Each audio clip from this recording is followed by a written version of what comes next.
Kapag may baha, pare-parehas tayong nagsisisihan. Minsan yung iba sinisisi yung gobyerno, at minsan yung iba, 'di ba, nagla-live pa, o kaya yung iba tumutulong. Kaya ngayong video na to, hihimayin natin yung mga na-observe ko kapag may baha. Kasi ang baha, nire-reveal nito, para tong salamin, nire-reveal nito yung ugali natin towards our environment. Madalas lumalabas yung ating pagkainis sa sa ating gobyerno, sa paligid natin. At minsan naman lumalabas yung pagiging matulungin natin.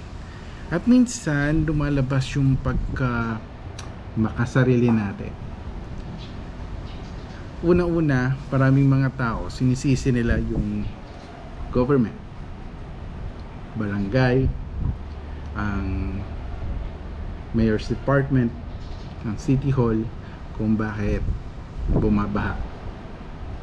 Hindi ba natin naiisip na baka tayo ay meron ding na gawang mali kaya bumaha, 'di ba? At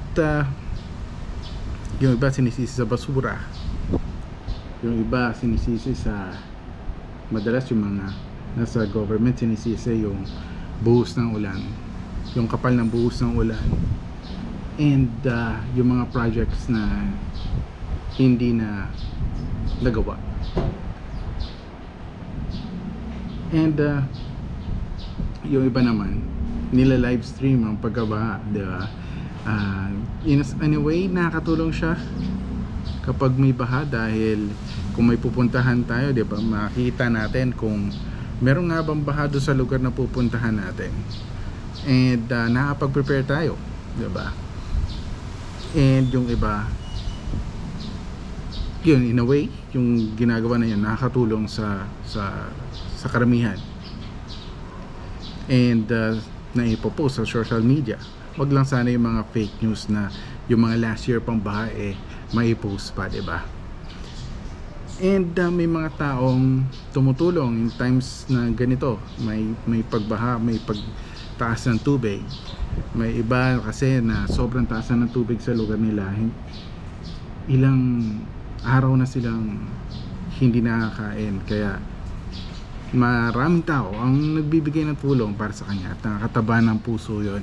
Iba-iba kasi ang ugali natin kapag may mga disaster na nangyayari sa ating bansa, no?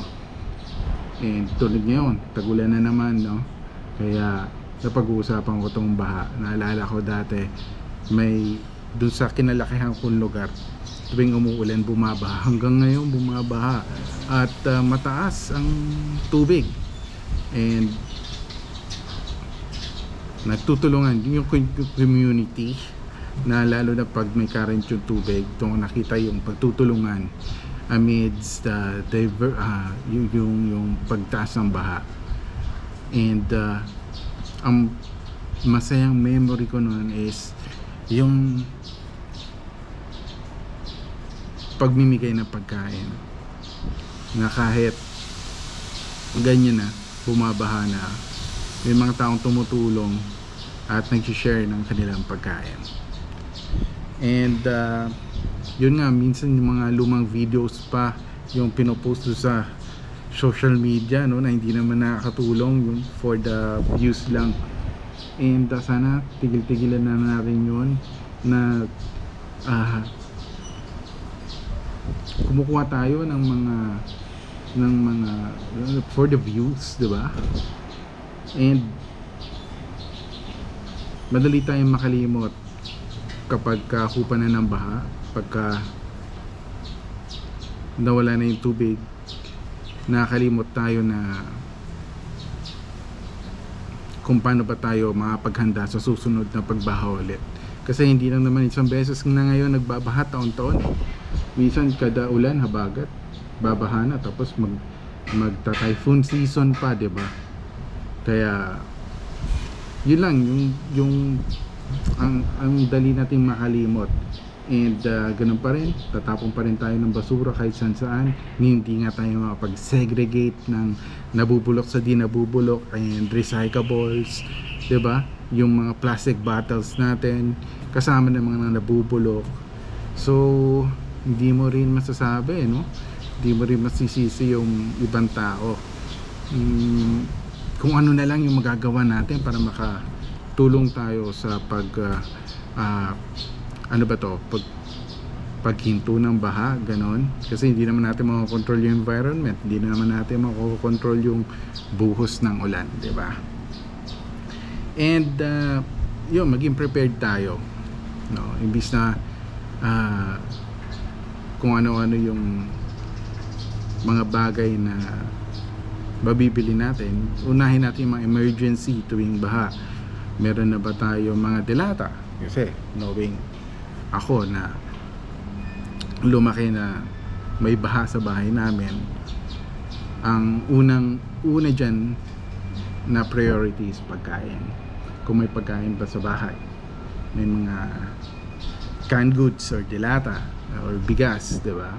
Bigas man lang. And flashlight, kung meron tayong flashlight na handa and fully charged. Power banks, yeah, importante na ngayon yung power banks para sa mga cellphone natin makakatawag na tayo, no? And emergency bag. Ba't importante yung emergency bag? Kasi pag nasugatan tayo sa baha, hindi mo naman maiiwasan yun, di ba? Habang nag-aakot ka ng mga gamit mo, paakyat sa second floor ng bahay mo. Kung may second floor yung bahay, swerte mo naman. Pag second floor yung bahay mo, di ba? Swerte mo na. Hindi mo iwasan na baka magasgas ka at yung sugat na yon pag nalublob sa tubig baha, delikado, diba?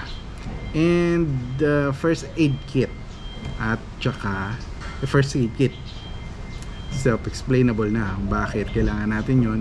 And of course yung drinking water, importante yon, tubig, malinis na tubig para kung sakaling may emergency at mag-run out man, 'di ba? At malayo pa yung bahay nyo sa main road, kailangan natin ng drinking water. Prepared tayo parate.